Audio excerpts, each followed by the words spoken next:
Hello everybody, John Gregory here from Theme Park Tribune, bringing you a Disneyland area hotel room tour and review. This is the Hilton Doubletree Suites by the Anaheim Convention Center.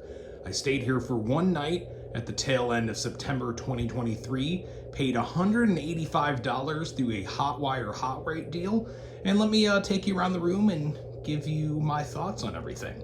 So this, like a lot of other Doubletree suites, are designed for, multiple people to stay in the rooms, perhaps a family where mom and dad and the kids want to have separate rooms, and pretty good setup for being close to Disneyland.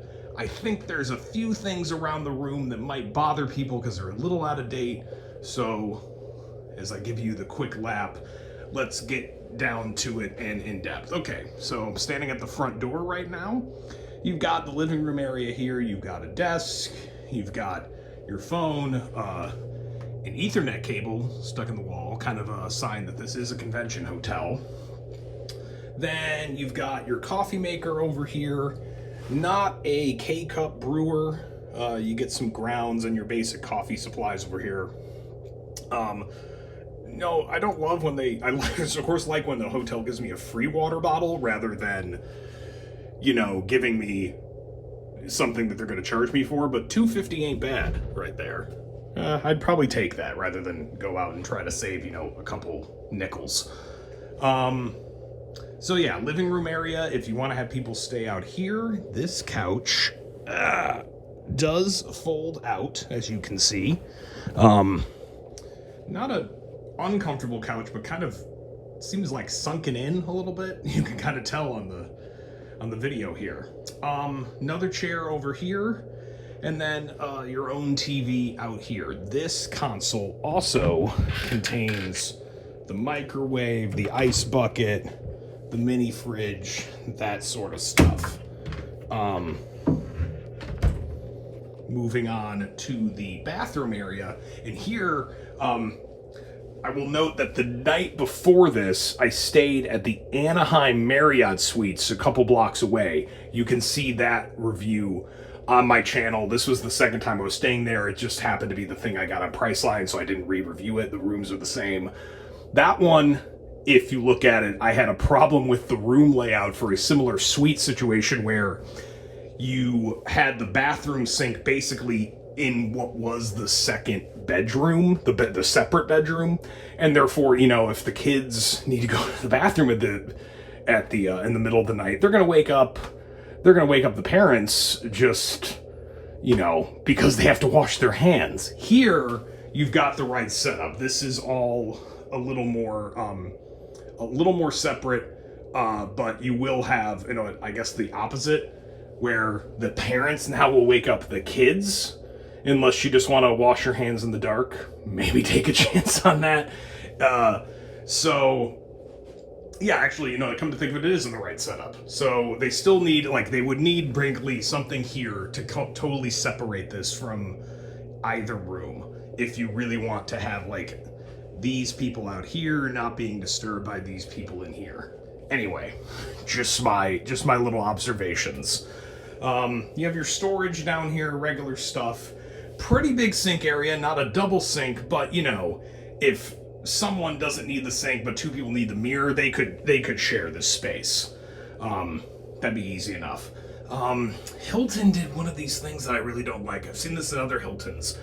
I don't want bar soap when you have the capacity to put something on the wall here, and I don't need body lotion for that. Give me a pump bottle hand soap if you're going to do that, please. Hilton, I know you're not watching, but that's just my tip. Okay, bathroom, separated. It's perfectly fine. They do have the pump bottles in here for the shower, and the shower is one part where I think, not that it didn't do a serviceable job, but this thing is old looking, right? Shower head, fine water pressure, but I really would expect more from this level, so I think this one could do with some updating. It's not gonna wreck your trip, be totally bad, but they could do better. And here's the 2 queen beds, fairly comfortable. The usual hotel pillow sagginess, but nothing you can't overcome. Behind the door here is the closet. That's where you get your safe and your extra bedding, your iron and ironing board, the typical stuff. You also, and another sign of how outdated this hotel is, you don't get any USB ports here. Just these plugs in the center. And actually, take a look at the, let's see if I can get it to show off on camera.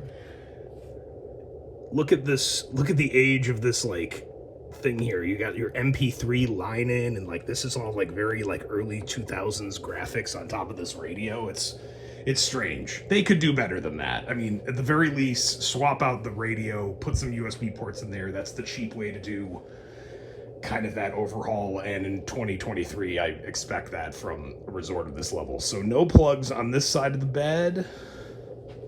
Any over here? I would suspect not. Nope. So you gotta place your stuff in the center, and you only get 2 plugs too. So, yeah, that's kind of an issue. They should really fix that. Anyway, there's the TV and a little more storage in the center. And I will also note the TV does not have the usual, at the time of my stay, does not have the Hilton setup that's more common now, to where you can put in things for your Netflix or Amazon or any other video service. That is usually standard in Hiltons now, from what I see. You know, not the worst thing to have to flip through channels, but it's nice to have the same streaming services you have at home while you're on vacation. They don't have that here. They probably should get that upgrade. And then, just a note on the view, you see the hotel pool out there. I was told this is a theme park view, like I should get a shot of the fireworks. That is, they would kind of be like over here to get the Disneyland fireworks. These rooms can definitely spot some, but I didn't really care about the firework view, so I'm not that upset about it, but they did tell me it was there. So just noting, if you get this particular room, 434, they might say, hey, it's a firework view, and it is most certainly not. That is not pointing right at Disneyland. All right, so that's the tour around the room.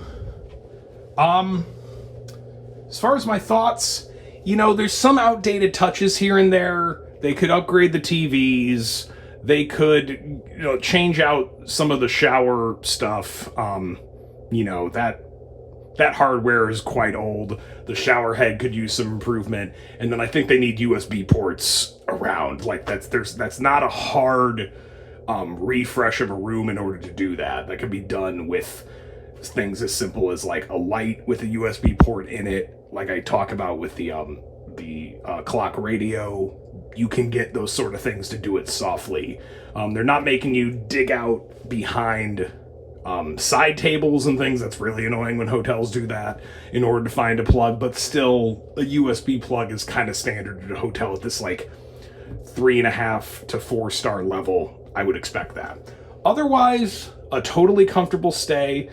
If you can get this rate, you know, under the $200 a night, and you really, you know, you're a family of like 3 or 4, so you want some separation, it's a pretty good option.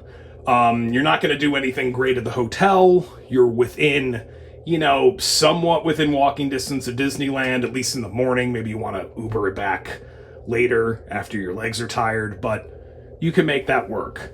So all in all, you know, pretty good. Some things they could touch up.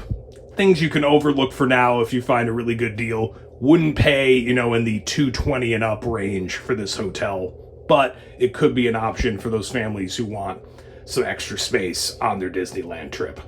Check out the channel for more of these kind of hotel room tours and reviews. I got tons of them from Disneyland, from Disney World, from other theme parks, and from Kings Island to Six Flags over Georgia, all over the country. So check that out at Theme Park Trib, and you can pretty much follow me everywhere at Theme Park Trib and on the website at themeparktribune.com. Take care, everybody.